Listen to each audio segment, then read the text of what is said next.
Isang mapagpalang gabi po sa ating lahat mga kaibigan at mga kapatid. Welcome muli sa ating pong programa sa Ang Huling Trumpeta. At kumusta po kayong lahat? Nawa ay nasa mabuting kalagayan ang bawat isa po sa atin. Habang tayo na naman ay magkasama sa muling pag-aaral sa mga salita ng Diyos. At makakasama po natin ngayon ating pong regular partner na nasa ating pong katabi, Brother Bernard. Bati po kayo, kapatid.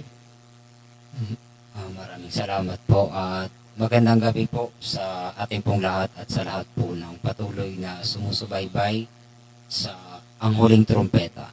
At ngayon po ay narito uli po ang ating pag-aaral na gagawin po at antabay po tayo sa ating paksa.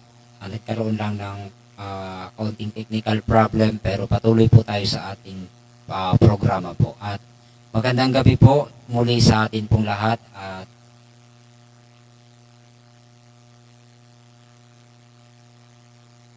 Okay, salamat Brother Bernard.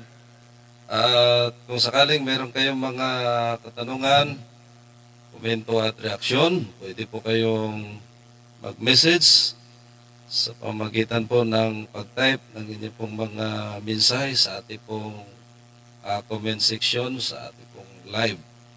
At before po tayo mag-start sa ating pong pag-aaral, mga kaibigan at mga kapatid, sapagkat ilang araw din po tayong hindi nakapag-live, Brother Bernard. But this evening, we are live. Before po tayo mag-start, tayo po muna ay manalangin sa ating pong may kapal. Dakila at mapagpala Ama namin na nasa mga langit ka, Diyos noon, ngayon at magpakailanman. Muli Ama, narito po ang ini pong mga paglingkod upang patuloy pong ibabahagi sa inyo. Ibabahagi po namin ang inyo pong mga banal na salita. Una sa lahat, Ama, patawad sa aming pong mga pagkakasala sa inyo at linisin kami sa aming pong karumihan upang magiging dapat po kami sa mga oras na ito na pagbubulay-bulayan at pag-aaralan ng inyo pong mga mahiwagang salita. At salamat, Ama, sa inyo pong biyaya at proteksyon.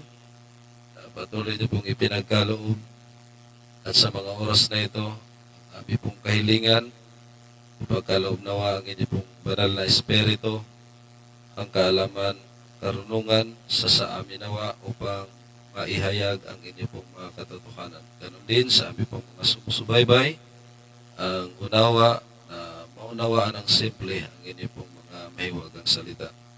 At amin din pong idinadalangin ang aming pong mga kaibigan at mga kapatid nasa bahay pagamutan, nakaratay sa mga higaan dahil sa mga karamdaman, nawain niyo po silang dalawin at pagalingin, ibalik ang kalakasan, pang magawa po nila ang mga gawain sa araw-araw at higit sa lahat, ang paggawa sa mga bagay na nayon lamang sa inyong kalooban.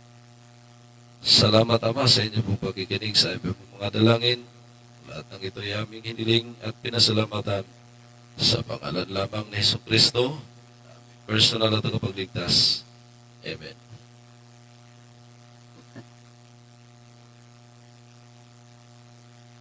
Okay, mga kaibigan at mga kapatid, di na po tayo magpatumpik-tumpik pa sapagkat ang ating pong oras ay nagmamatulin. At before po tayo mag-start sa ating pong pag-aaral, ang ating pong paksa sa gabing ito, The Trinity Leads to Persecution. So ito po ang ating pong matunghayan at kung sakaling meron kayong mga katanungan, pwede po kayo magtanong. At ating po munang batiin ang ating pong mga kapatid, Luzon, Visayas at Mindanao. Sa kapatiran natin, kahit pa man ang nasa iba yung dagat, nawa ay nasa maayos at magandang kalusugan ang ating pong tatamasa hanggang sa mga oras na ito. At proceed na po tayo mga minamahal kong kaibigan sa ating pong pag-aaral. So, ayun po, partner. Ayan po. Maraming salamat po at muli magandang gabi po sa ating pong lahat. At ngayong gabi, atin pong pag-aaralan ito pong paksa na inihanda po natin na may kinalaman po sa kung paano ilusig ang bayan po ng Diyos sa kasaysayan po natin. So, ito po yung titingnan natin sa konteksto po ng aral ng Trinity. Titingnan natin kung bakit po ilusig yung mga hindi sumunod sa aral po ng Trinity sa kasaysayan. So alamin po natin kung paano sila pinersecute at susundan po natin ang iglesia po ng Diyos sa paglakbay po niya hanggang sa huling araw. Kung sino po ang naninindigan sa huling araw po pagdating sa sinasambang tunay po na Diyos. So ito po yung ating pag-aaralan, may kinalaman po sa Trinity leads to persecution.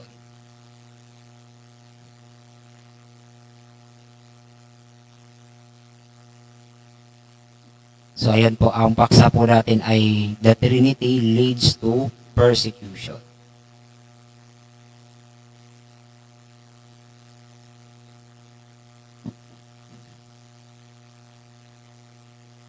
So ayan po, sabi po dito sa ating bibigyan po ng paksa o mga tanong na bibigyan po natin ng highlight o sentro po ng pag-aaral po natin. Ang alamin po natin kung sino yung mga faithful Christian na persecute dahil po sa aral na pag-deny nila dun sa doctrine ng Trinity. Titingnan din po natin kung bakit po yung mga non-Trinitarian na Kristiyano nung panahon po ng Dark Ages o panahon po ng papacy ay ikinonsidera po silang mga heretics or laban sila sa katuruan po ng Roman Catholic Church at inusig sila. So titingnan po natin kung yung bang naganap po na persecution nung panahon po ng medieval times ay mauulit-uli sa hinaharap po. Hello, magandang gabi po. Sino po sila? Okay, may caller tayo, Brother Bernard. Okay po. Bago po natin ipagpatuloy ang ating pong live. At naka-live po tayo, Brother Roldan Morillion. Correct po. Ano po ang ating pong may paglilingkod sa gabing ito? Kami po ay muling nakabalik sa aming programa. Kahit niya ngayon, natawag lang ako kasi ngayon po lang ako magkataban po kasi hangin po na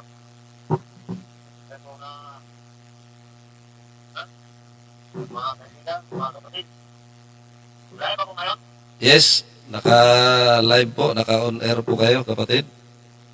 So, salamat lang sa Panginoon na biniyaan ako ng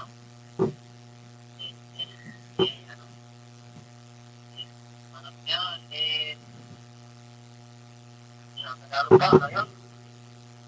Ng Diyos. Inaayon niya, kasi siya pa. Pinagaling tayo ng ating pong may kapal. Pinagaling ako sa sakit na yung marami akong arthritis na marami akong sakit pa, pero magaling talaga ang Panginoon, basta sumisit pa ang kalang at saka maniniwala ka lang. Yes.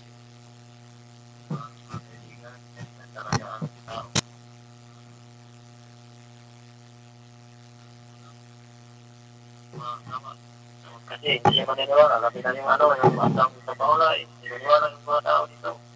Lahat mga tao, tinsa-tinsa lang yung maniwala. Sarang-sarang ang maniwala sa at tagang mapaulay. At saka brother, Yes. maganda yung pakita dito sa sa namin doon dito sa yung Sabado, marting na Sabado, kasi maraming mission ng bautismo, mga kapatid. At lahat ng nakakinig ngayon, yung mga general campaigns dito sa sa barangay, Panaw-Saon, ito na lang ang tira sa kanilang simbahan kasi parang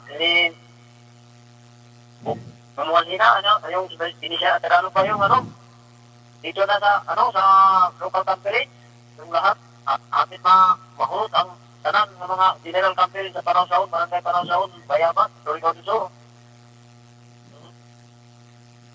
Praise the Lord. Marami ng magpabautis mo ngayong Sabado. Dati kasi kuha namin sa aga mo, ilusip. Kung Okay. lang kung sila sa Panawsaon yun, serve, yung mga misyon. Ngayon, yung Sabado dumarating mga kapatid at sa Brad, Yes. dumarating yung Sabado ngayon, magpabautis mo sila. Ang natira niya sa sa simbahan ng mission sa Panawsaon, dito na lang yung mga dati kong mga kasama. Ang iba, wala na. Dito na sa atin. Magandang balita yan. At sa Panginoon, magandang sa ating Panginoon, mga kaibig ka mga kapatid. Yan, wala na ako na Tagalog. Sige, okay lang, brother. Ngayong Sabado, daming bautismuhan na. Mayroong mga born again at saka katolikong dami. Mag-bautismo si Pastor Ramboy. Okay. Ramboy. Praise the Lord, brother. Oo. Kasi pag makikinig lang kayo sa banang Biblia, pag may magsasabi na magwawali, mga kapatid, talagang biyayaan kayo ng Panginoon. Oo. Kaya siguruhin natin ang natin kaligtasan pagdating ng natin. Kasi tayo mamamatay lahat. Yes. Walang matitira. Pagbalik sa Panginoon natin, talagang safety na tayo. Okay. Talagang makaiiyak dito Brad, kasi mayroong matitigas na mama na kasama namin. Saka nung pagpabautismo na rin. Ba. Praise the Lord. Matitigas, hindi na maniwala talaga ng Panginoon. Ngayon, magpabautismo na.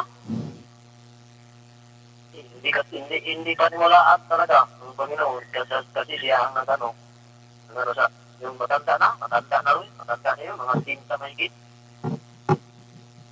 Magpabautismo ngayong Sabado. Okay. So, regards na lang, Brother Roldan, sa inyo at sa mga kapatiran dyan at sa darating na fellowship sa inyo pong lugar.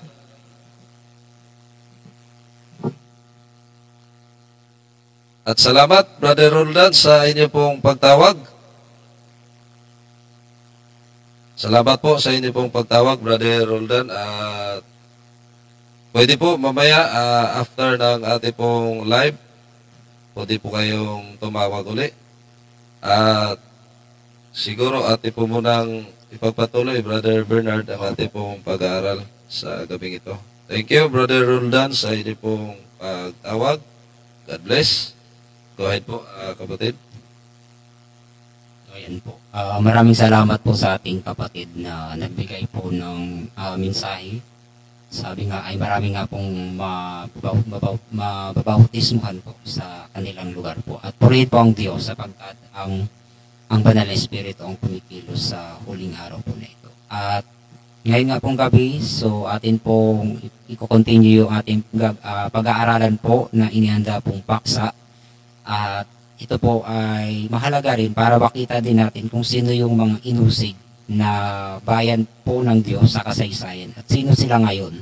Yung successor ng line ng bayan po ng Diyos sa huling araw. So, ito po yung titingnan natin sa konteksto po ng doctrine o aral po ng Trinity. So, yan po ang ating bibigyan ng pansin sa pag-aaral po na ito kung bakit sila inusig. Dahil po sa pag-deny o hindi po nila pagtanggap sa aral po ng Trinidad. So ito yung titingnan po natin at sino-sino yung inusig. So ito po yung susundan natin hanggang sa makarating tayo sa huling araw. So atin pong balikan ang atin pong presentation about po dito sa The Trinity Leads to Persecution.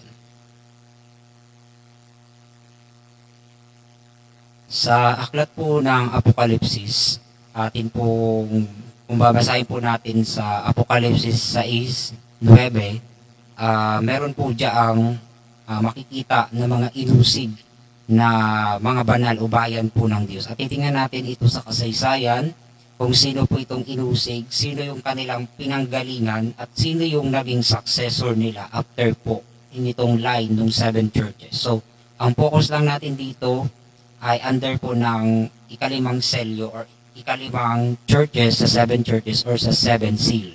So, titingnan natin yung inusig na mga kaluluwang nakita po ni Juan sa Revelation 6 verse 9. So, basahin po natin dito sa Apokalipsis 6 sa 9.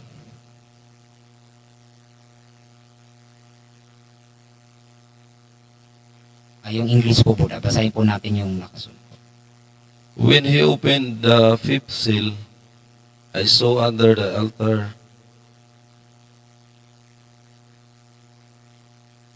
the souls of those who had been slain because of the word of God and the testimony they had maintained. So, ayan po. So, nakita po natin na meron pong inusig daw po na mga pinatay o pinaslang daw po. At nakita po ni Juan, ito po ay nasa ilalim po ng altar. At makikita po natin ito ay ikalimang selyo. Ang katapat nito sa 7 churches po ay ang ikalimang iglesia din po o yung iglesia po ng Sardis.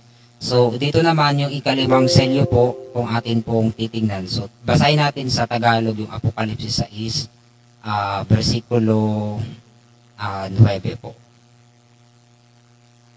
At nang buksan niya ang ikalimang tatak, ay nakita ko sa ilalim ng dambana ang mga kaluluwa ng mga pinatay dahil sa salita ng Diyos at dahil sa patutuong sumaka nila. Ayan po. So, napakalinaw po. Ano po, meron pong mga kaluluwa na mga pinatay. At titingnan natin ito sa kasaysayan kung sino po itong bayan po ng Diyos na pinatay po o inusig po ng mga kaluluwa at anong aral po ang dininay nila kung bakit sila po inusig.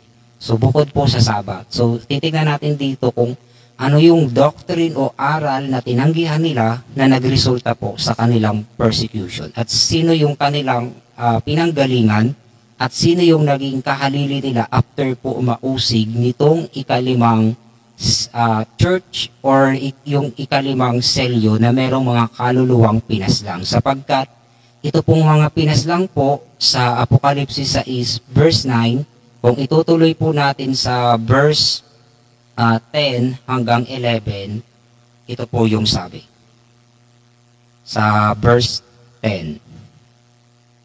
At sila'y sumigaw ng tinig na malakas na nagsasabi, hanggang kailan, O Panginoong banal at totoo, hindi mo hahatulan at ipaghihiganti ang aming dugo sa mga nananahan sa ibabaw ng lupa. At binigyan ang bawat isa sa kanila ng isang maputing balabal at sa kanila ay sinabi na mangagpahinga pa ng kaunting panahon hanggang sa maganap ang bilang ng kanilang mga kapwa alipin at ng kanilang mga kapatid na mga papatay namang gaya nila. Yan po. Ibig sabihin po, hindi pa po tapos yung mga inusig po sa ikalimang selyo po na mga kaluluwa. At meron pa pong papatayin na gaya din naman po nila sa hinaharap nila.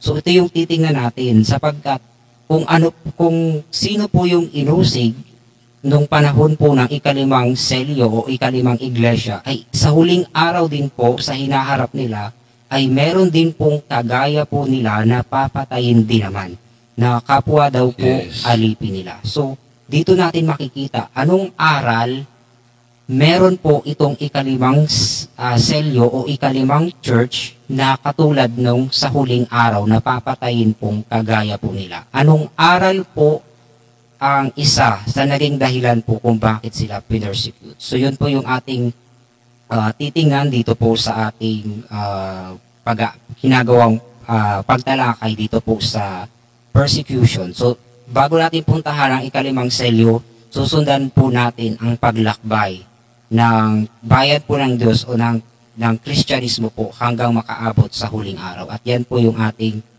titignan. So, yan nga po yung verse 10 na binasa natin kanina. Humihingi po ng justice o hustisya po yung mga pinatay sa ikalimang selyo na sabi nila hanggang kailan o Panginoon po. O sabi, how long?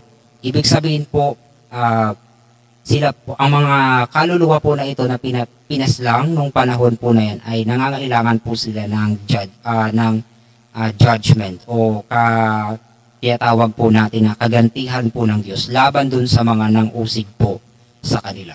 Pero po, ang sabi ng Panginoon, maghintay pa daw po ng kaunting panahon sapagkat hindi pa po kompleto ang bilang po ng kapwa nila alipin. Ibig sabihin, may mga kagaya pa po nilang papaslangin. So, bago natin puntahan ang ikalimang selyo sa kasaysayan, balikan muna natin ang pinaka-prinsipyo kung bakit ba haharap ang bayan po ng Diyos sa pag-uusig. Ano ba ang sinabi sa Lucas 21 sa versikulo 12 po? But before all this, they will seize you and persecute you. They will hand you over the synagogues and put you in prison, and you will be brought before kings and governors and all on account of my name. Ayan po. So, malinaw po ang sinabi sa tala po ni Lucas. So, basahin po natin sa Tagalog ng Lucas 21:12 po.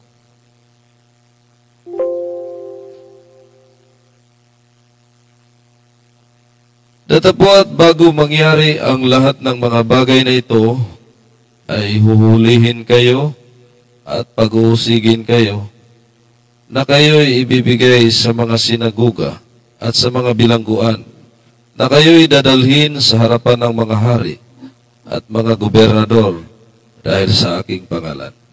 Ayan po. Dahil daw po sa pangalan ng Panginoon o sa pangalan po ni Kristo, ano daw po ang mangyayari sa kanyang mga faithful na follower or believer po. Ang sabi po, huhulihin kayo, pag-uusigin kayo, kayo'y ibibigay sa mga sinagoga at sa mga bilangguan na kayo'y dadalhin sa harapan ng mga hari, mga gobernador, dahil po sa pangalan po ng Panginoon. Ganun po ang sasapitin ng mga taong naninindigan sa salita po ng Diyos sa pangalan po ng ating Panginoon. So, ibig sabihin po ay ang kanyang bayan po habang magpoproklama po ito ng ebanghelyo sa kanyang paglakbay po sa iglesia, kasama na po sa kanilang haharapin po ay ang pagpanguusig o yung persecution at iba-ibang anyo o iba-ibang uri po ng pag-uusig ang kanilang haharapin or mga sitwasyon ang pwede po nilang katagpuin dahil po sa salita po ng Diyos o dahil po sa pangalan po ng ating Panginoon. Sabi po dyan sa tala po ni Lucas.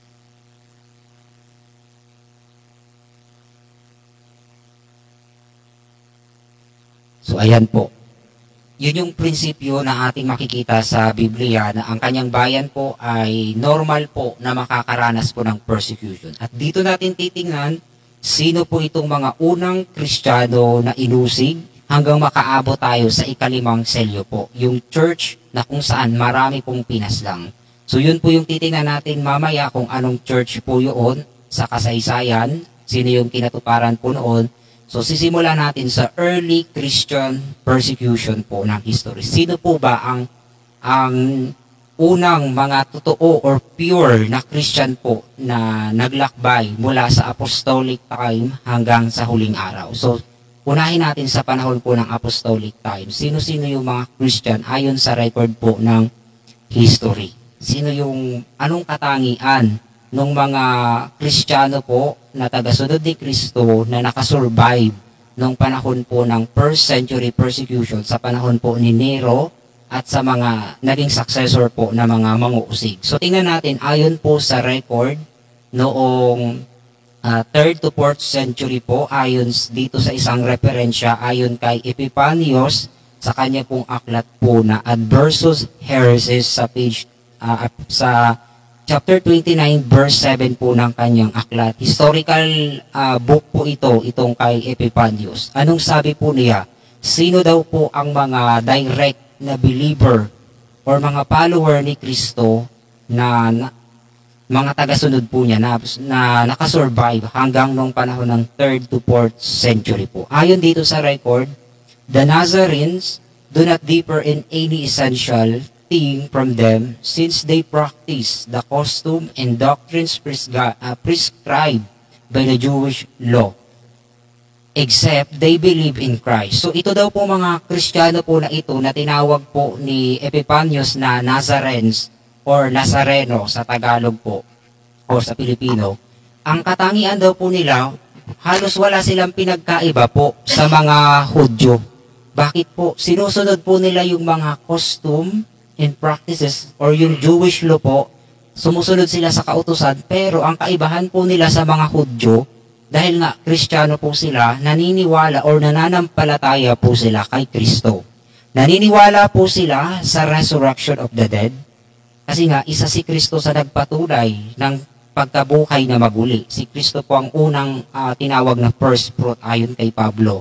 So, naniniwala din ang mga Kristiyano na ito sa resurrection of the dead. At naniniwala po sila na ang Diyos ang naglikha ng buong sansinukob. Sabi pa nila, sila po ay nangangaral.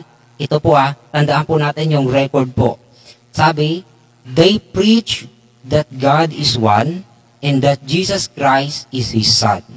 So, malinaw po, ang mga direct po na mga Kristiyano po noong 3rd to 4th century po na nanggaling pa sa Apostolic Christianity po, sila po ay nagpoproklama o nangangaral po sila ng iisang Diyos lang po. At itong God is one po ay tinutukoy nila yung Father.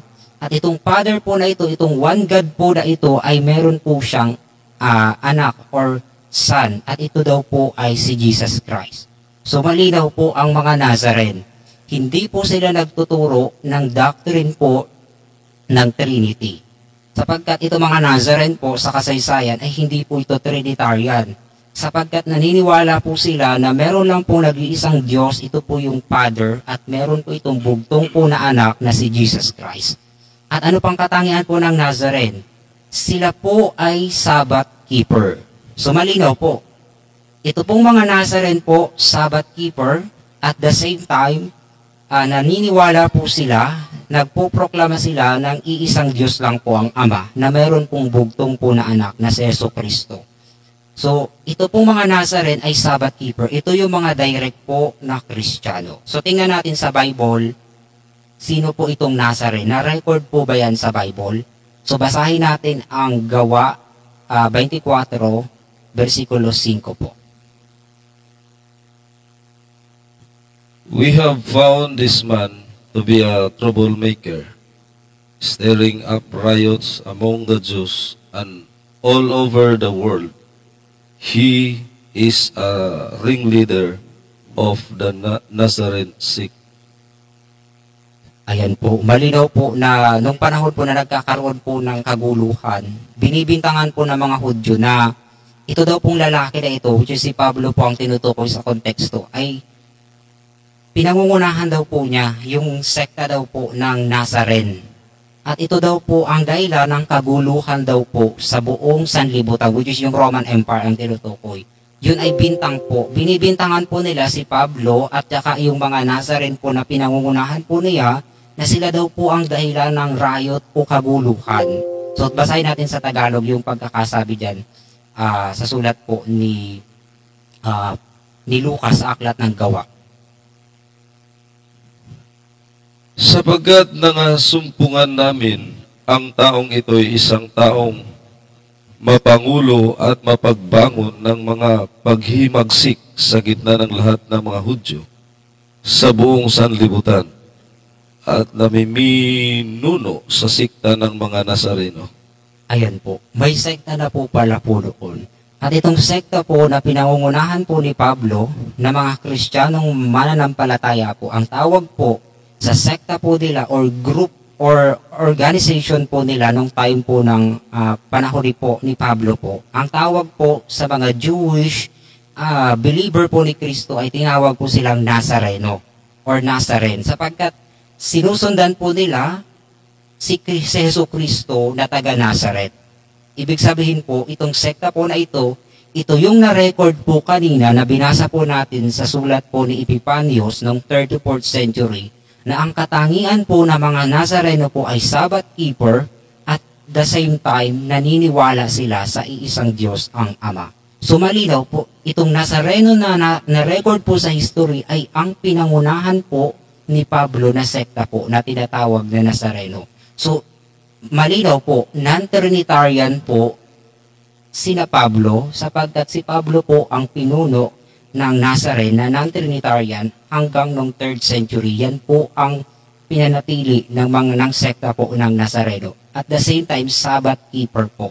So ito yung direct po na mga Jewish believer po ni Jesus Christ noong time po ni Pablo na tinatawag na sekta po ng Nazareno. Bukod doon sa mga iba-ibang local churches din na nasa iba-ibang local area din po sa Roman Empire nung time po na. Pero itong Nazareno po ang pinaka-direct na pinangunahan po ni Pablo na mga Jewish believer ni Jesus Christ. So, dito pa lang po, based doon sa record kanina ng kasaysayan, ang katangian ng mga Nazareno po ay hindi naniniwala sa Trinity at the same time Sabbath keeper po sila. So, ito yung nanggaling pa kay Pablo. So, tingnan natin ang ibang tawag pa po sa sekta po ng Nazareno. Anong ibang kataga ang pantawag po sa kanila? So, tingnan po natin ang gawa sa same chapter pa din po, Acts 24:14 to 15. Ano po ang sabi pa dyan about dun sa sekta na yan? However, I admit that I worship the God of our ancestors as a follower of the way, which they call a sect. I believe everything that is in accordance with the law and that is written in the prophets. And I have the same hope in God as these men themselves have, that there will be a resurrection of both the righteous and the wicked. Ayan po, malinaw po. Ang ibang tawag daw po dun sa sekta ng Nazareno na si Pablo ang nangunguna at ito rin po yung sinusundan ni Pablo at makikita po dito, ina-admit po na meron lang pong sinasamba silang isang Diyos. At ito yung Diyos ng kanilang mga ninuno na sinasamba po ng mga followers po ng The Way o yung Nazaren. So tingnan natin po sa translation sa Tagalog yung pagkakasulat po ng sa tatala po ng aklat ng gawa. Kasi ito yung ibang tawag doon sa sekta po ng Nazareno. Ito yung paniniwala nila. Yung God of our ancestor, yun din ang sinasamba po ni Pablo na siyang sinasamba ng mga Nazareno po. So, basahin natin sa gawa sa Tagalog translation po. Ngunit ito ang ipinahahayag ko sa inyo na ayon sa daan na kanilang tinatawag na sikta, ay gayon ang paglilingkod ko sa Diyos ng aming mga magulang na sinasampalatayanan ang lahat ng mga bagay na alinsunod sa kautusan at nangasusulat sa mga propeta. 15.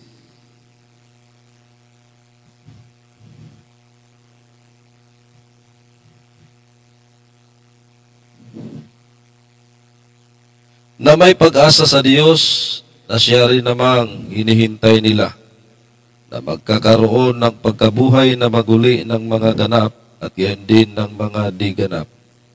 Ayan po, malinaw po. Ang Diyos po na sinasamba ni Pablo ay ang Diyos ng kanilang mga ninuno na siyang sinasamba po nung sekta po na tinatawag na ang daan. Hindi po dating daan po ha, Yes. kasi iba po yung dating daan. Dating daan. Opo. Ang binabanggit dito ni Pablo po ay sekta po ng ang daan, ang pangalan po, Yes. or the way. Kasi nga si Kristo ay tinatawag na ang The daan, doon po nila inalinsunod yung pangalan po nila. Follower sila ni Kristo. At ito rin yung Nazareno na pinangungunahan po ni Pablo. Same lang po itong sekta na ito. Tinatawag na Nazareno or the way. At ito pong the way na ito or Nazareno po na sekta, sinasamba nila ang Diyos ng kanilang mga ninuno na siya rin pong Diyos na sinasamba ni Pablo. At the same time, sinusunod po nila ang kautusan at ang mga sulat ng mga Yes. propeta. So walang binura sa kautusan at Walang sa uminala. mga propeta po. Tinuturo pa nila sa time ni Pablo, sinusunod pa rin po nila. Ang kaibahan lang po nila, nananampalataya sila kay Kristo, hindi kagaya ng mga Hudyo na hindi po nanampalataya sa Misaya. So yun yung pinagkaiba ng Nazareno, the way, doon sa mga Jewish, mga Hudyo na hindi po nanampalataya kay Kristo. At based nga doon sa record ng history, noong 3rd to 4th century, ang mga Nazareno po ay katulad ng sinasamba nilang Diyos ng kanilang mga ninuno, iisa lang daw po ang Ama, na meron pong bugtong na anak na si Kristo na kanilang sinasampalatayanan. At patuloy po silang nangingilin po ng Sabat noong 3rd to 4th century. So ito po yung sekta ng The Way or the Nazarene na pinangunahan po ni Pablo. At ito po yung pure na Christian po nung 1st, 2nd, and 3rd century hanggang 4th century po. At yan po yung susundan natin hanggang makaabot po sa 5th seal or sa 5th church hanggang sa end time. Kung titingnan natin, sino yung nalalabi na direct descendant pa po nitong iglesia po ng Diyos. So titingnan po natin yan sa kasaysayan kung ano po yung nilakbay after po ng Nazarene. After po na mamatay ng mga apostol, nung apostolic era, sino po ang naging successor po ng mga aral dito pong Nazarene ayon po sa kasaysayan. So kung titingnan po natin dito sa chart o dito sa illustration, yung Nazarenes o tinatawag din na The Way sa Aklat ng Gawa at sa history, ang katangian po nila ay non-Trinitarian sapagkat tinuturo nila ang nag-iisang Diyos po ay ang Ama na meron pong bugtong na anak na si Jesucristo. At the same time, kinukontinue po nila ang pangingilin po ng Sabat. At yung ibang kasamahan po ng Nazarene ay yung mga tinawag na Kristiyano sa Antioquia or tinawag na Antiochians sa history. So, dalawa po silang mga Kristiyano, pare-parehas po silang mananampalataya ni Kristo. Yung isa Jewish, yung isa naman po is Jewish-Gentile. Combination ng Jews and Gentile po. So, parehas po sila ng katangian, Sabbath keeper, and non-Trinitarian based po dun sa record sa history na hindi sila naniniwala lang sila sa isang God which is yung Father. So walang concept sila ng Trinity. Kasi nga po, na-develop lang yung doctrine ng Trinity nung panahon na po ng sunod-sunod na ecumenical council sa panahon po ni Constantine sa Nicaea hanggang sa Constantinople. So kung titingnan po natin, nauna ang mga Nazarene kasi sila yung direct na mga apostolic Christian na nag-continue po ng Sabbath and non-Trinity doctrine po nila. So sundan natin sa history po ang church na ito. So ito yung timeline ng 7 churches. So ang ipapakita lang natin dito yung first, third, 3 churches sa 7 churches, yung Ephesus, Smyrna, and Pergamos. So, nakalagay sa taas yung mga historical timeline po nila from 1st century to 6th century. So, kung titingnan po natin, from 1st to 2nd century po, ito yung church ng Ephesus sa 7 churches, which is pure. Pure pa po yung aral nila. Ito yung white horse sa 7 seal. So, makikita natin kulay puti yung kabayo na sasalakay o magpo-proclaim po ng gospel. Pure pa po sila. Ephesus. From 1st to 2nd century. At sino po yung mga sektang nanguna po dito na grupo ng mga Kristiyano? Ito po yung Nazareno na pinangunahan ni Pablo o tinatawag din na The Way. Ang katangian po nila is non-Trinitarian Sabbath keeper. Pero pagsapit po ng church ng Smyrna, ito na po yung sumunod na horse after po ng white horse. Ang sumunod po dun sa white horse, kung sa sunod pag-aaralan natin uli yan, yung 7 seal at 7 churches. Dito lang po ay focus lang tayo dun sa kung paano po naglalakbay yung early Christianity. So pagdating po sa church ng Smyrna sa prophecy, ang katapat nito is 3rd to 4th century. Ang katangian na po nito is nagiging corrupted. Ito na po yung kulay red na mga ngabayo po dun sa konteksto po ng aklat po ng Apocalypse sa 7 seal. At ito naman yung church ng Smyrna. So nag-continue po ang Nazarene from 3rd to 4th century. Yun yung na-record po ni Epifanio sa history na sila po ay non-Trinitarian at Sabbath keeper. Kaso lang po, yung Eastern Church sa panahon ni Constantine, dyan po sa 3rd to 4th century, ay nagkaroon po ng ecumenical council at doon na po na-establish unti-unti sa Nicaea hanggang sa Council ng Constantinople ang doctrine po ng Trinity na nag-continue po sa 5th to 6th century. At pinersecute po nila lahat po ng hindi susunod po sa doctrine ng Trinity dahil nga po itinuturing po nilang heretics ang hindi po susunod sa council, doon sa nabuong creed na tinatawag po nila after ng Council ng Constantinople. Sila yung mga itinuring na mga Arian na mga taong hindi naniniwala sa doctrine ng Trinity. At sumunod po yung church ng Pergamos, yun na po yung corrupted church na, which is nung time po na yan, mas laganap na po yung doctrine ng Trinity sa majority po ng apostate Christianity nung 5th to 6th century. So napasaan na yung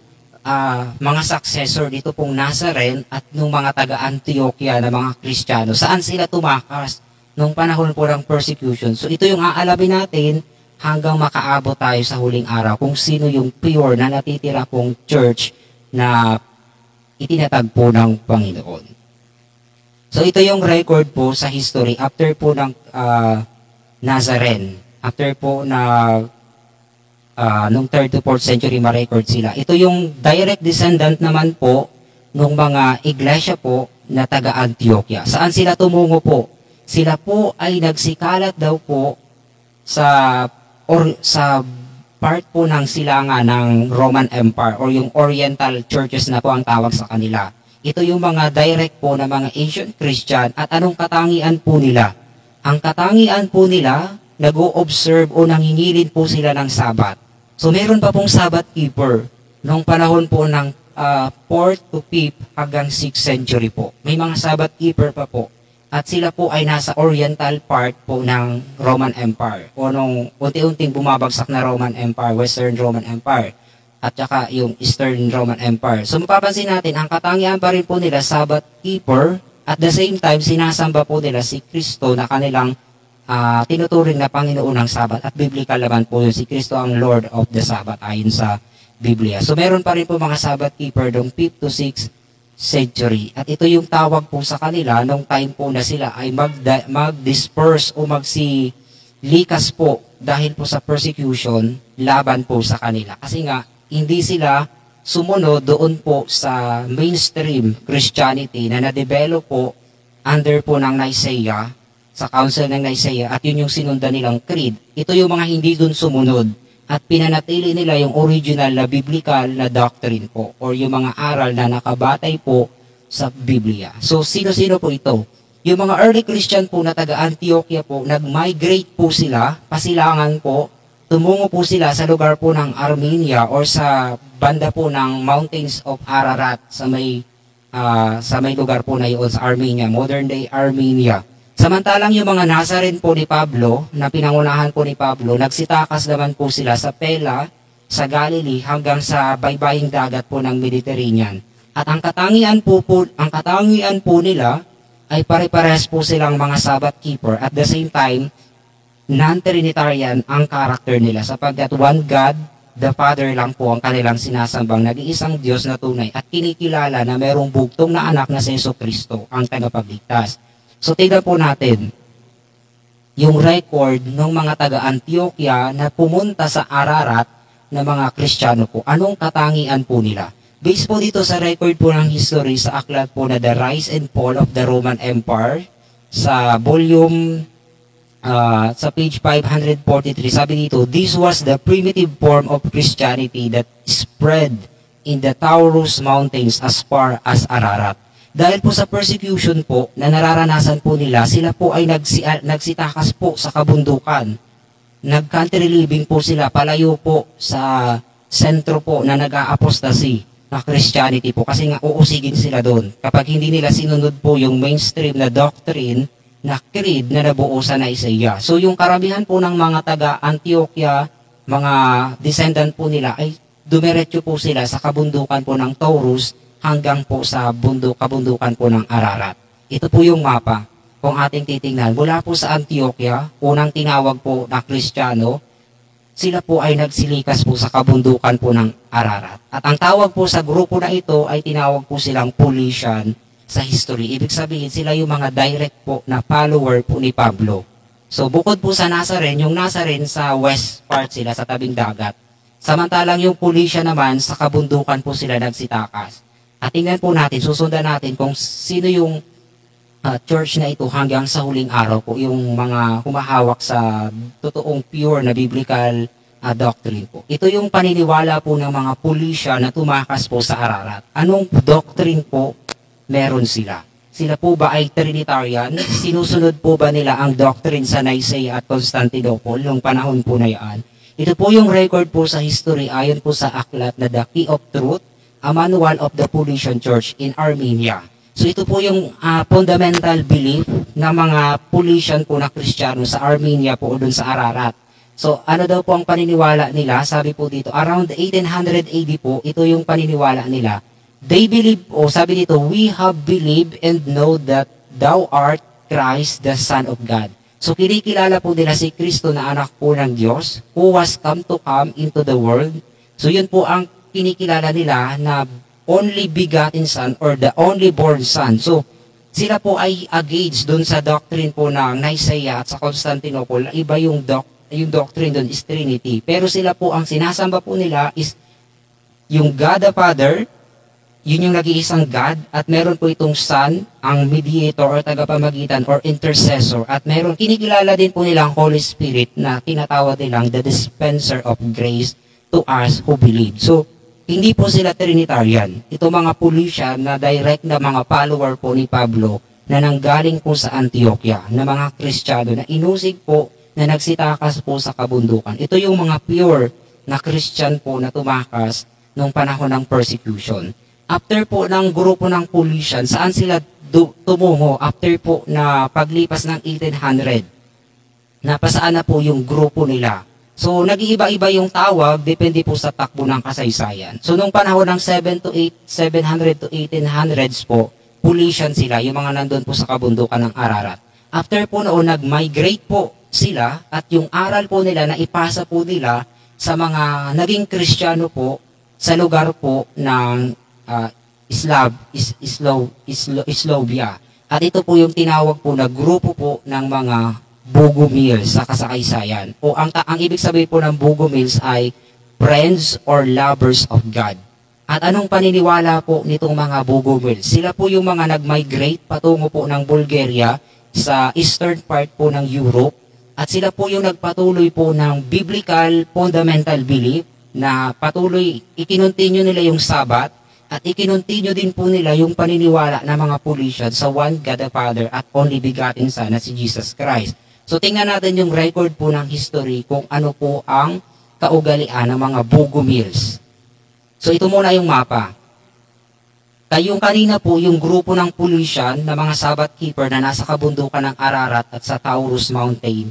Nag-migrate sila kalaunan after ng 1800s doon po sa eastern part ng Europe sa Bulgaria, modern day Bulgaria po. At yan po yung tinawag na mga Bogomils. Yan po yung mapa. So tingnan natin po yung kanilang belief o paniniwala po ng mga Bogomils na mga Kristiyano po. Sabi dito sa record po, sa referensya po na The Sabbath in the Eastern Church, ito po ay pinablish po mismo sa Seventh-day Adventist Biblical Research Institute under po ng Andrews University. Year 2007 po. So, sinaliksik din ito ng mga Adventist scholar. So, sabi po dito, they also stressed on the law of Moses with the exception of the sacrifices and accordingly they practice circumcision, abstain from the unclean meats, and observe the Sabbath. So, ang katangian po ng mga Bogomils, na mga Kristiyano po sa Eastern Europe po, nung time po na yan, Sabbath keeper. So, meron pa rin pong Sabbath keeper, 800s AD po. Meron pa rin po mga Sabbath keeper. At the same time, hindi po sila kumakain ng karumal-dumal po na mga hayop. So, iniiwasan po nila yung mga unclean foods o unclean meat na tinatawag. At sabi pa dito, they disbelieve in Trinity but accept Christ as divine. So, malinaw po yung direct na church ng Diyos sa panahon ng 1800. Hindi po sila Trinitarian. Non-Trinitarian po sila, pero hindi ibig sabihin na non-Trinitarian sila ay ibinababa na nila si Jesus Christ gaya ng accusation ng mga Trinitarian sa mga non-Trinitarian na si Kristo daw ay created ayon sa mga paniniwala ng mga early Christian na non-Trinitarian. Pero hindi po ganon.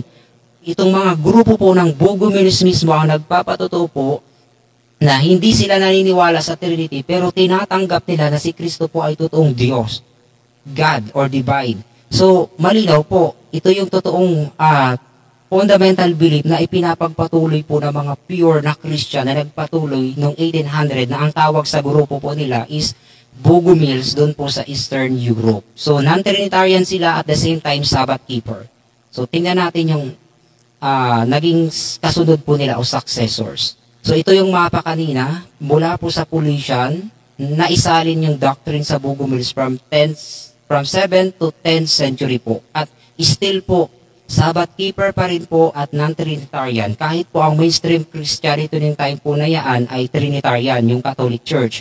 Pero po ang grupo ng Bogomils po ay nananatili pong non-Trinitarian at Sabbath keepers. So tingnan natin, napasaan po ang grupo ng Bogomils? Saan po nila naisalin ang aral po nila? So yung mga aral po nila is na-preserve po nila sa tatlong malalaking grupo po na mga Kristiyano sa Europe. Kasi nasa Europa na po ang Kristiyano. At ito na yung panahon na po ng Dark Ages po ito o kalagitnaan na po ito ng Dark Ages. At nahati po ang grupo ng Bogomils sa tatlong malalaking grupo po. Ito po yung Waldensian, ito po yung Cathars at saka yung Albigenses sa France, yung Cathar sa Spain at yung Waldenses sa Lambak po, sa malapit sa Italy at sa Piedmont Valleys.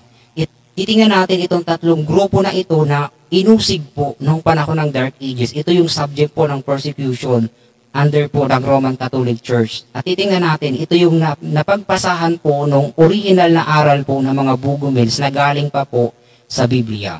So ito yung mapa.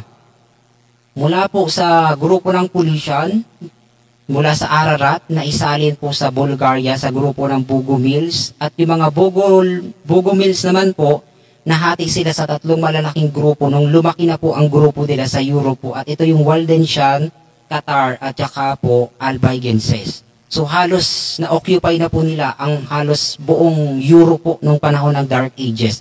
At ito pong grupo po nila ang hinahabol po ng Roman Catholic Church under po ng persecution dahil hindi sila sumusunod po sa aral po ng Katoliko. Ito po yung mga Waldensian. Anong paniniwala po ng mga Waldensian ayon sa history? Sa na-record po. Ito po yung record po ng history. So ito yung Latin. Kasi Latin po yung wika nung panahon ng Dark Ages. Ito yung translation po. Sabi dito, but the aforesaid Waldensian says and believe that they are the true apostles. So malinaw po, sila po yung direct pa po na naniniwala po na galing pa sila po sa mga apostolic church pa po. Sila yung direct descendant po ng iglesia po na itinatag po sa panahon ng mga apostol. At sila po ay naniniwala po dyan, ang grupo ng mga Waldensian. At sabi nila, ito yung fundamental belief po ng mga Waldensian. Trinitarian kaya ang mga Waldensian po na mga Sabbath keeper. Sabi dito po sa record sa history, that there is one God, namely the Father. Sumali daw po, iisa lang po ang Diyos na sinasamba po ng mga Waldensian. At ito po yung Diyos Ama, yung one God nila is yung Father.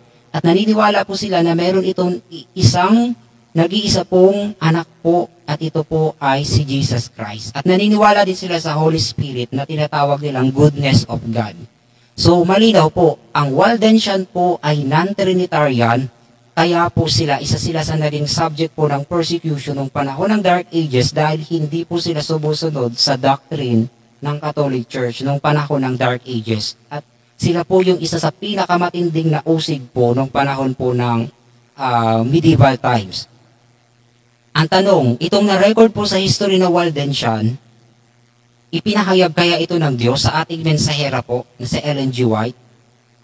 Basahin natin ang The Great Controversy po ni Ellen G. White. Anong masasabi ni Ellen G. White sa grupo ng Waldensian na inusig nung panahon po ng Dark Ages? Nabanggit po ni Ellen White sa kanyang aklat po na The Great Controversy sa page 65 hanggang 66 po ang tungkol po sa Waldensian. At nilinaw po ni Ellen G. White kung sino po ang Waldensian po na ito. Sabi ni Ellen G. White, ang mga Waldensian Christian daw po ay kabaliktaran sila nung huwad na mga aral na merong huwad na mga aral po ang Roman Catholic Church. So hindi sila katulad ng Roman Catholic Church na ang dala-dala po ay mga false doctrine. Sila po ay contrasted o kakaiba po sila.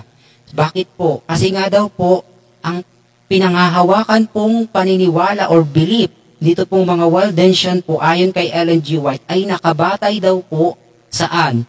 Sa nasusulat sa salita ng Diyos.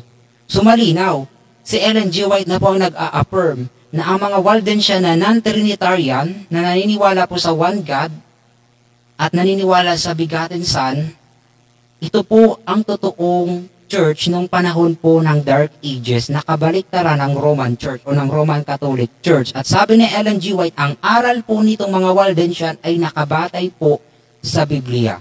So, yan ang pinapatutuhanan ni Ellen G. White. Sabi pa ni Ellen White, the true system of Christianity, yun daw po ang totoong sistema ng Kristyanismo nung panahon po na yan, itong grupo ng mga Waldensian. At bukod po dito, ang mga Waldensian po ay hindi rin po sumasamba sa mga Diyos-Diyosan.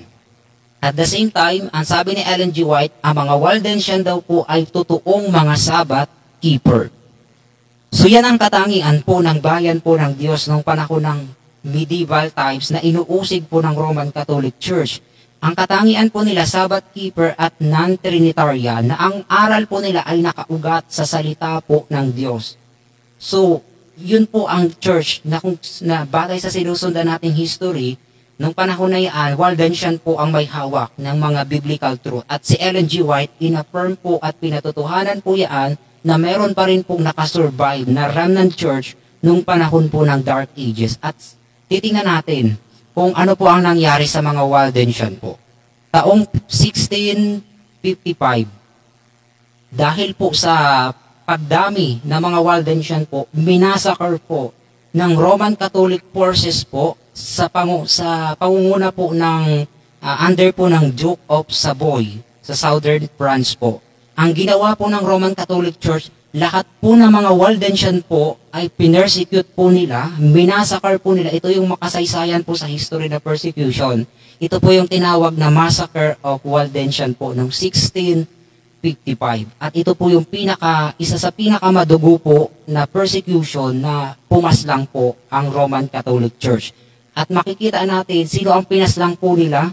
Ito pong mga Waldensian po na nananatili po sa salita ng Diyos at ang katangian po nila, Sabbath keeper at non-Trinitarian, ang grupo po na yan na tinatawag na Waldensian. At ito ang minasakar po noong 1655 po ayon sa record ng history. At dahil po sa mga Waldensian, sila po ang naging dahilan po ng Reformation sa Europe po. Sila yung pinaka naging ugat kung bakit po sumiklab ang Protestant Reformation po. Kalaunan, after po ng mga panahon na sumunod po nung time po ng persecution sa kanila. At ito po yung paniniwala ng mga Waldensian. 1544. Maliit lang po, so babasahin natin.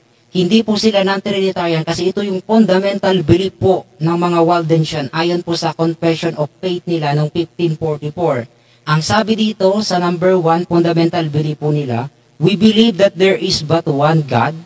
So malinaw po. At sino itong one God nila? The Father. So ito po ang karakteristik po ng mga Waldensian na minasakar po ng Catholic Church noong panahon ng 1655. Sila po ay non-Trinitarian ayon po dito sa kanilang Confession of Faith noong 1544. At ito po yung nakita po ni John, kasi po ito po ay ikalimang churches na po. Ito na po yung church ng Sardis at ito yung ikalimang selyo din nakatapat po sa 7th seal. So ito yung nakita po ni Juan na altar. Sa ilalim po ay meron pong mga kaluluwang pinaslang. Ito po ang mga Waldensian sa history at ito po ang rason kung bakit po inilagay ni Ellen G. White sa kanyang writings po sa The Great Controversy ang mga Waldensian kasi sila po yung kinatuparan itong prophecy sa Revelation 6:9 na pinaslang po dahil po sa salita ng Diyos at sa testimony na meron po silang daladala.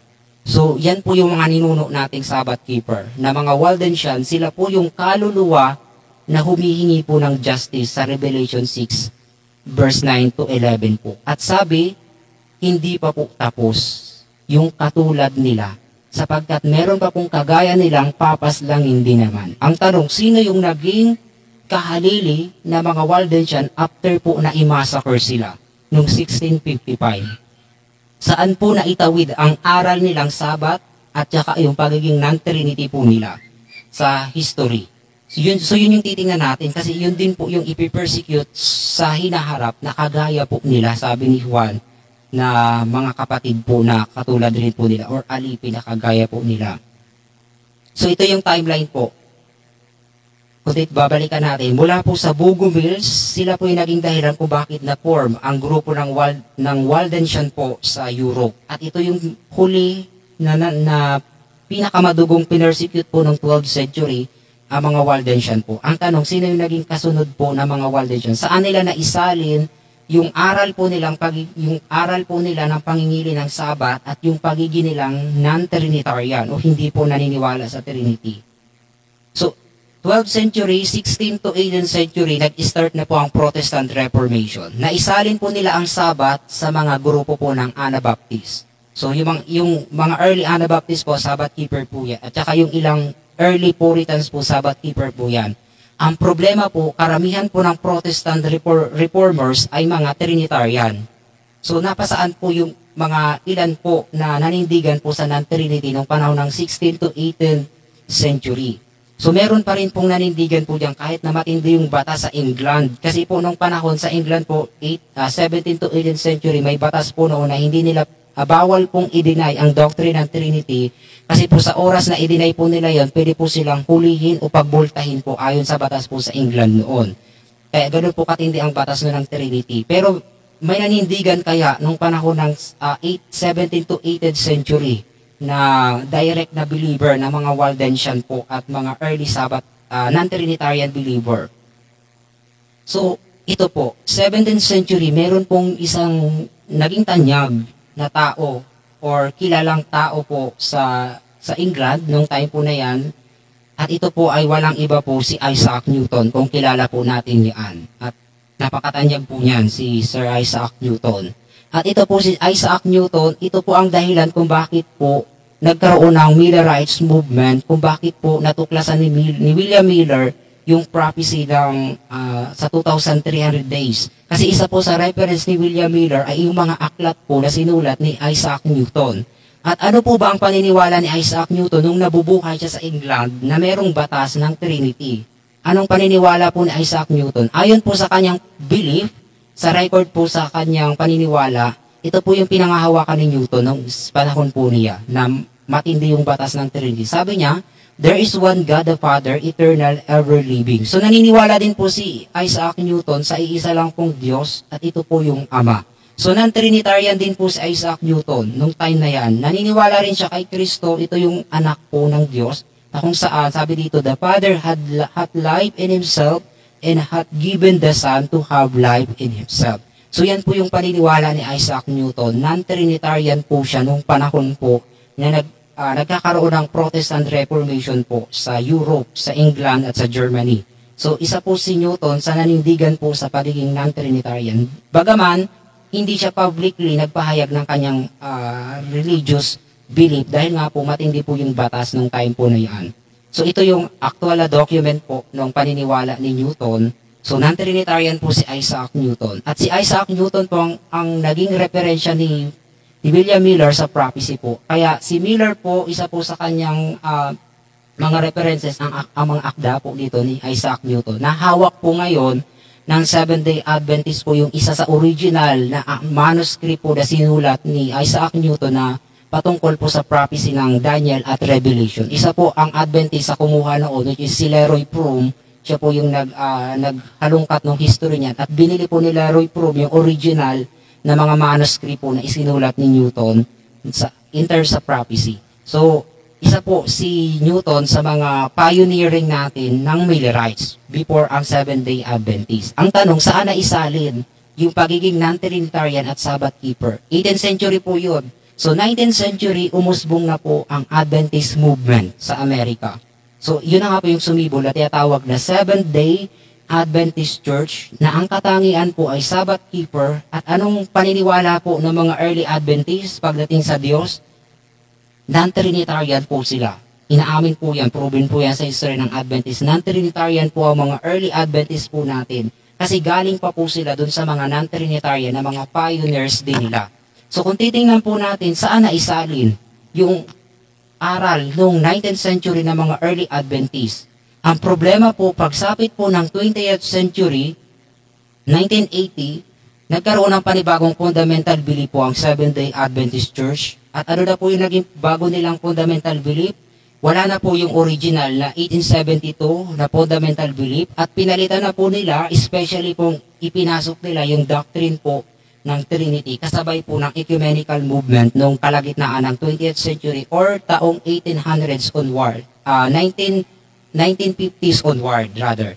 So makikita po natin may nagbago sa Seventh-day Adventist. Ang tanong, sino na lang yung natitirang descendant o nanggaling pa doon sa original po na Seventh-day Adventist nung panahon ng 20th century at 21st century. So nasa 21st century na po tayo. Ito na yung huling churches sa seven church, which is Laodicea na po yung huling church po sa seven churches. So kung titingnan po natin, sa panahon po ng Laodicean Church, since 19th century po, makikita natin meron pong nag-fraction or nag-apostasy. At ito po yung naging Trinitarian po na Adventist. Bagaman, Sabbath keeper din po sila. Kung titingnan po natin, sino po yung nanatili na walang patid, walang putol, mula pa sa Nazarene or the Way, mula pa doon sa grupo ng Pulician, mula pa doon sa grupo ng Bogomil, sa grupo ng Waldensian, sa grupo ng mga non-Trinitarian na Protestant Reformer at sa early Adventist, sino po yung nananatili po sa ganong character. So yun po yung huli, the church, na ipe-persecute po katulad po nung nangyari doon sa mga Waldensian po nung time po na yun. So anong katangian po ng Waldensian? Sabbath keeper, non-Trinitarian. So sino yung inusig po ng Catholic Church nung panahon po na yun? Ang mga Waldensian po na itinala ni Ellen G. White. At sino rin po ang uusigin sa huling araw na kagaya po nila na hindi pa po tapos na sabi ay yung mga Pinas lang po. So wala na pong iba. Kung sino yung natitira na humahawak dun sa pure na biblical na belief or fundamental principle po. Sila po yung uusigin dahil po sa pangalan ni Kristo, dahil po sa salita po ng Diyos. Sila po yung uusigin din sa huling araw. At ang karakter po nila, katangian po nila is Sabbath keeper at pinangahawakan ang doctrine po na hindi po Trinitarian. So, makikilala po natin yan sa kanilang aral kung sino po itong mga Sabbath keeper na non-Trinitarian. Na umiiral pa rin po ngayong 21st century na kung babalikan natin yung maikling pagtanaw natin sa history nito, ay walang patid po. Galing pa ito sa Apostolic Church, which is, ang natitira po ngayon ay ang mga Seventh-day Adventist na mga Sabbath keeper na non-Trinitarian. Pero yung isa, Sabbath keeper nga po, pero naging Trinitarian. So yun yung nag-apostasy. Kasi sila yung naalis lang po sa linya. Makikita natin sila yung pumatid sa makikita nating sunod-sunod po na line na sa history na walang patid po yung character nila, na sila po yung mga inuusig, ito pong mga humahawak sa katotohanang nakabatay po sa Bible po. Kaya sabi sa Revelation 6:11, kung babalikan natin, yung mga inusig po na Waldensian nung panahon ng medieval times ay hindi pa po yun tapos. Kasi sabi po ni Juan, hindi pa kompleto ang bilang po ng kapwa po nila alipin na kanilang nakagaya po nila na papatayin din po naman. So meron pa po mga uusigin sa huling araw. At ito po yung mga Sabbath keeper na humahawak sa non-Trinitarian belief. At ituturing din silang heretics katulad ng ginawa ng Katoliko na itinuring kong heretics ang hindi naniniwala sa Trinity. At yan din po ang ginagawa ng mga kapatiran nating mga Trinitarian. Itinuturing din po tayong mga heretics o tayo daw po ay laban sa kanila. Yun yung accusation din nila sa ating pong humahawak sa totoong fundamental principle na nakabatay po sa Bible. Kaya kung titingnan po natin, yung pinangahawakan nating aral sa huling araw po na ito sa 21st century, wala tayong patid.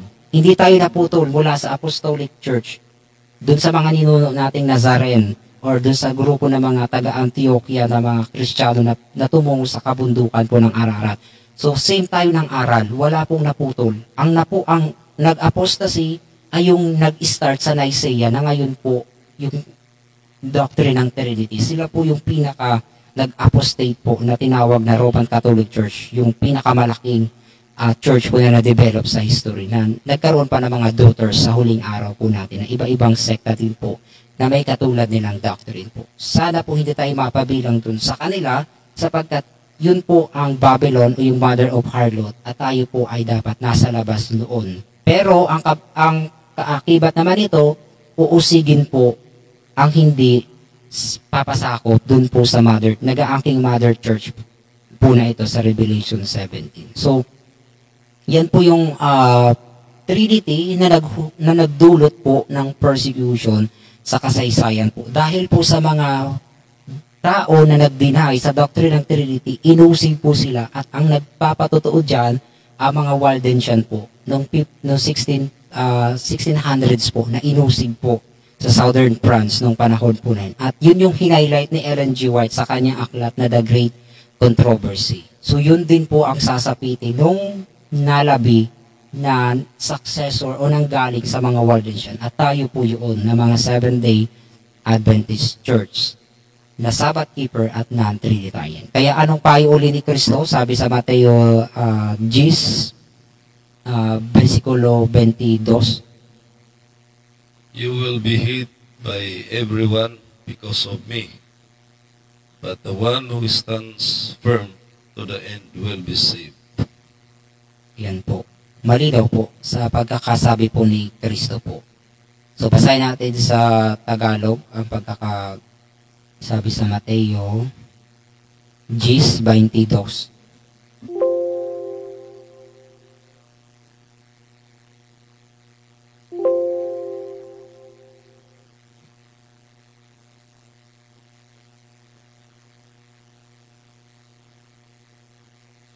At kayo'y kapuputan ng lahat ng mga tao dahil sa aking pangalan. Tatapuat ang mananatili hanggang sa kawakasan ay siyang maliligtas. Ayan po, napakalinaw po na kapuputan po kayo ng lahat po ng tao dahil po sa kanya pong pangalan. At sino man pong nananatili po sa kanya hanggang sa wakas, ang pangako po ay siyang maliligtas po. So linaw po ng sinabi ni Kristo. At yan yung nasaksiyan natin sa maikling pagtanaw natin sa history kung paano inusig ang mga Sabbath keeper at non-Trinitarian po na mga Kristiyanong totoong nanggaling pa sa Apostolic Christianity. Na ngayon, tayo po yung nalalabi na humahawak po sa ganong aral din po. Okay, salamat sa pagpapaliwanag, Brother Bernard. At siguro naman, meron na namang ating mga kaibigan na mga Trinitarian ang magre-react nito.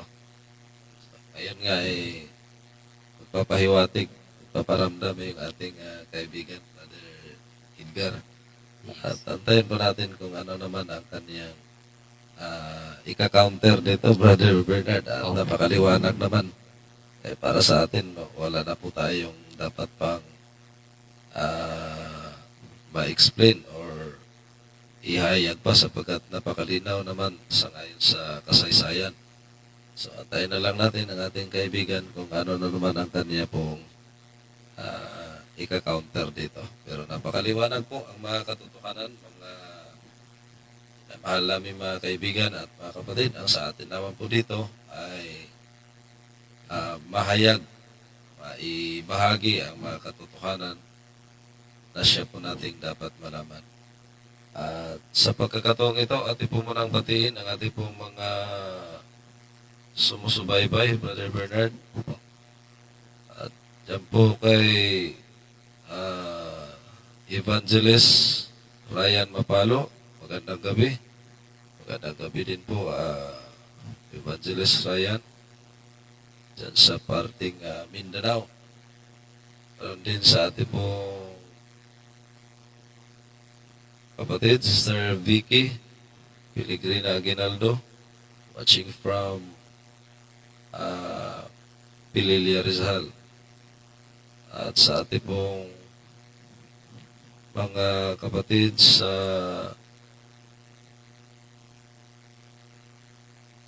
pinagkaisa dyan sa ating pong kapatid, Brother Nimrod Miloria Piral. Thank you for watching. God bless. Yun din sa ating pong elder ng Taytay Rizal dito po sa ating church, Elder Jico Buko. Magandang gabi po, Elder.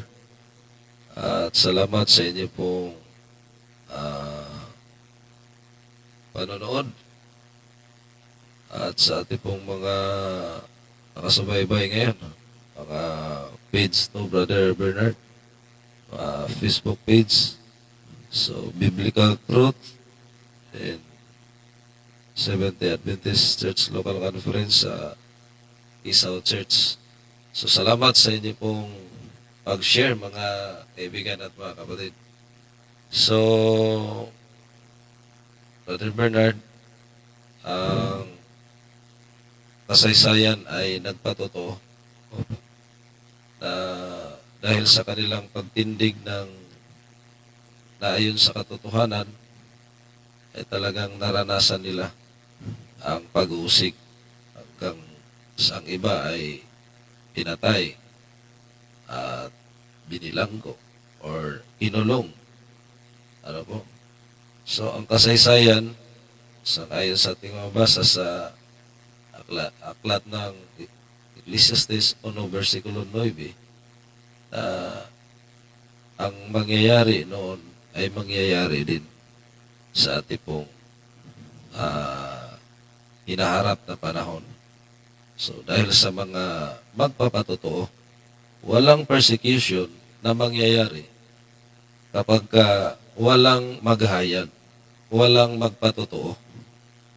Kumbaga, magtatakip-takip lang, Brother Bernard, no? Hindi sasabihin ang katotohanan, ay walang persecution. Pero kapag isisiwalat mo, ihahayag mo ang katotohanan, May persecution. yan, may persecution po yan. Pero kung magsunog-sunuran lang, Brother Bernard, kumbaga always pinoproteksyonan mo dahil sa ayaw mong mawalan ka ng karapatan, mawalan ka ng kapangyarihan, mawalan ka ng posisyon, kahit alam mo na taliwas na ang aral, pilit mo pa rin proteksyonan, pilit mo pa rin takpan. Abay, wag ganon. Ano po? Kaya walang mangyayari na persecution. No? Pero kung patuloy pong isisiwalat ang katotohanan, abay, maganap nga po ang persecution. Kagaya po ng mga sumusunod ni Kristo sa time ng Dark Ages. Ano po? So sa ating pong panahon, sa hinaharap, ay kung patuloy po nating isisiwalat ang katotohanan ng Brother Bernard, ay talagang maganap ang persecution. Pero huwag tayong matakot sapagkat andyan ang Panginoon na siyang magpoproteksyon. At yun lang po ang ating pong pag-aaral sa gabing ito, mga kaibigan. At kung sakaling meron kayong mga katanungan, pwede po kayong magtanong, mga kaibigan at mga kapatid. Ano po? At ang ating pong mga sumusubaybay, VMix po ba gamit niyo? UBIS. So, salamat, Brother Evangelist Ryan Mapalo, at sa lahat ng ating pong mga sumusubaybay. Huwag niyo pong kalimutan i-share ang ating pong live stream para maipaabot po natin sa ating pong mga kaibigan at mga kapatid ang mga katotohanan na siyang napakahalaga na ating pong maibahagi sa kanila para malaman nila ang mga katotohanan. So, sa gabing ito, ating pong batiin ang ating pong mga kapatiran dyan sa Masbate area sa pangunguna ng ating pong buting pastor, Pastor Makadat, po, dyan sa kila Brother Anthony Gutierrez Abatayon na always pong nanonood sa ating pong programa. And also, nagsishare din po, Brother Bernard, sa ating pong mga sinasagawang live. Ganun din dyan sa may Kawayan area, sa Umuroy, sa Masbate. Ganun din doon sa inyo pong lugar, Brother Bernard, sa Tigbinan at sa Malaya, sa Bicol Region, sa pangunguna ng ating pong buting pastor, Pastor Roy Hirana. So, antabay po kayo mga kapatid, bukas ng gabi, if God's will, tuloy-tuloy po ang ating pong magsasagawa ng paghayag ng mga katotohanan mula sa banal na kasulatan.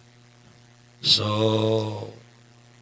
siguro wala na pong pahabol pa. Wala na pong nagtanong, Brother Bernard.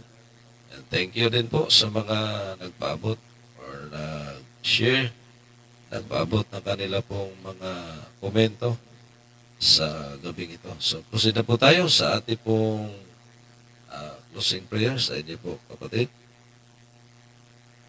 Para po sa ating closing prayer, tayo po.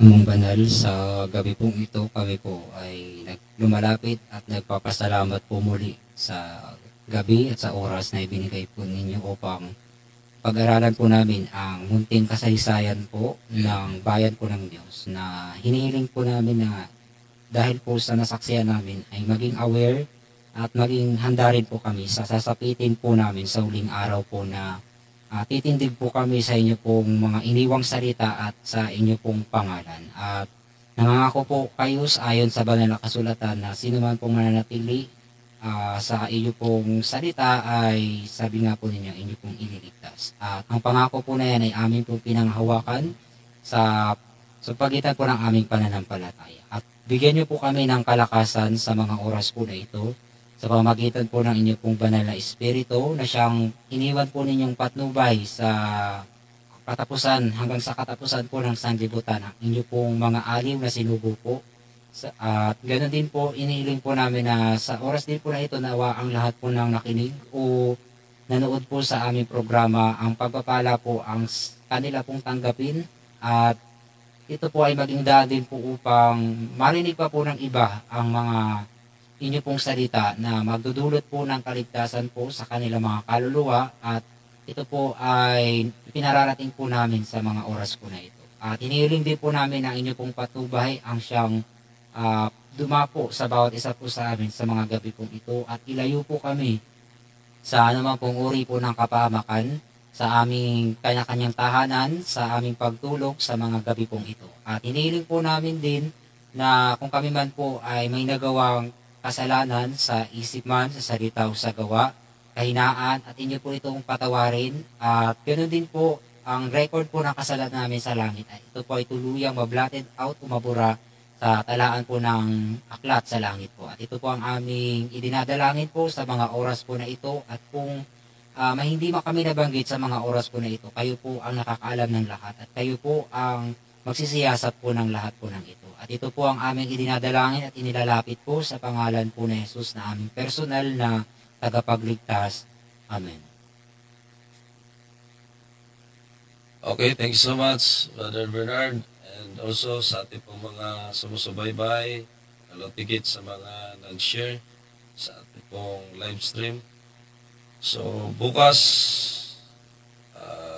ating pong pagpapatuloy ang ating pong pag-aaral sa mga napakahalagang paksa, mga katotohanan na nagmumula sa banal na kasulatan. So sa pangalan na lang ng ating pong dakilang Diyos at sa buong pwersa ng Seventh-day Adventist Church, Local Conference o Iglesia Adventista, Septimo dia mula po dito sa ami pong kinaroroonan sa National Capital Region, headed by Pastor Mario Flores, Camarson area, Pastor Roel Batuto, Norte area, Pastor Dante Banda, Bicol Region, Pastor Roy Hirana. Ito po ang ini pong mga abang lingkod na magsasabi, palad ang bumabasa at nangakikinig ng mga salita ng hula at uputupad sa mga nangasusulat doon sapagkat ang panahon ay malapit na. Puri ng Diyos, good evening and God bless